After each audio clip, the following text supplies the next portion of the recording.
ஆலங்குடி அருகே உள்ள கே ராசியமங்கலத்தில் வந்து விவசாயிகள் வந்து தற்போது வெயில் காலம் அதிகரிச்சனால வந்து தர்பூசணி பழங்கள் வந்து அதிக அளவில் வந்து மகசூல் பண்ணியிருக்காங்க.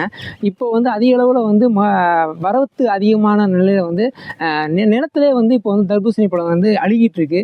இது சம்மந்தமாக நம்ம கூட வந்து அதாவது 4 ஏக்கரில் விவசாயம் பண்ண விவசாயி ஒருத்தர் இருக்காரு. ஐயா வளர்த்த போகுதிங்க, இப்போ எவ்வளோ ஏக்கருங்க, என்னங்க விவசாயம் பண்ணுறீங்க? நான் வந்து எல்லா விவசாயம் பண்ணுறேன். ஆனால் தர்பூசணி இந்த வாட்டி தர்பூசணி மட்டும்தான் பண்ணேன். என் பேர் சேசு, கேஎஸ்ஏசு. எத்தனை ஏக்கருங்க பண்ணுறீங்க? இப்போ வந்து 5 ஏக்கர், இங்கே 4 ஏக்கர். எத்தனை மாதம் பயிருங்க அது? இது வந்து 60 நாள் பயிர். 60 நாளையில் எடுக்கலை, எல்லாமே கொள்ளையில் அழுகுது. இப்போ என்ன மாதிரி நடவடிக்கை நினைக்கிறீங்க? இப்போ இந்த பகுதியில் வந்து நீங்கள் மட்டும்தான் தர்பூசணி போட்டிங்களா, மற்ற ஆள் போட்டுருங்க, எவ்வளோ ஏக்கர்கள் பாதிக்கப்பட்டு நினைக்கிறீங்க? நிறைய வந்து இந்த ஏரியாவில் போட்டிருக்காங்க, நிறைய பேர் போட்டிருக்காங்க. அவங்களுக்கெல்லாம் கொஞ்சம் மிந்தி போச்சு, ஒரு 10 நாள் மிந்திருச்சு, ஓரளவு எடுத்துட்டாங்க. எனக்கு 10 நாள் பிந்தினதுக்கு எடுக்க முடியலை.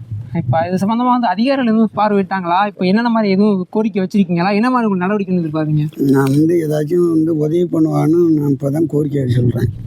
வேளாண்மை துறையை வந்து அணுகணும்னு முடிவு பண்ணியிருக்கேன். அதனால சார் வந்து வேளாண்மை துறையை தான் நான் அணுகணும். இப்போ இது நீங்கள் இந்த மாதிரி இதில் பாதிக்கப்பட்டு வேற யாரெல்லாம் பாதிக்கப்பட்டிருக்காங்க? என்கிட்ட வந்து இதுவரையும் யாரும் சொன்னது இல்லை. நாங்கள் வந்து நிறைய பாதித்ததுனால மன உளைச்சலில் எனக்கு உடம்புக்கே முடியாமல் வந்துருச்சு, அவ்வளோதான். அதனால் வந்து நீங்களும் பார்க்குறிய எவ்வளோ காய் கிடக்குங்கிறதெல்லாம் பார்க்குறிய, ஒரு புள்ளியும் எடுக்கவில்லை, இதெல்லாம் பழுத்து போச்சு. எல்லாமே பழுத்து போச்சுங்களா, இல்லை எதுவும் வேலைக்கு போகுமாங்க? எதுவும் எடுக்கிற மாதிரி தெரியலை, எல்லாமே பழுத்து போச்சு.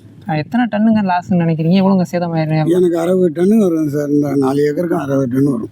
கடந்த ஆண்டு வந்து போதிய மகசூல் இருந்துச்சு, இந்த ஆண்டு உங்களுக்கு எந்த அளவுக்கு? ஒன்று போன ஆண்டும் நல்ல மகசூல், இந்த ஆண்டும் நல்ல மகசூலை பற்றிலாம் குறைச்சதில்லை, அழிவு போச்சு. பயனே இல்லை. அதனால ஆமாம், எதுக்கும் பயன்படக்கூடிய விஷயமா இருக்குமா, இல்லை எதுவுமே பயன்படாதுங்க? எதுக்குமே பயன்படாது, நம்ம எல்லாம் கொள்ளையிலே தான் கிடக்கும். உங்களுக்கு என்ன நடவடிக்கணும்? எனக்கு ஏதாச்சும் உதவி வந்து கவர்மெண்ட் பண்ணணும்.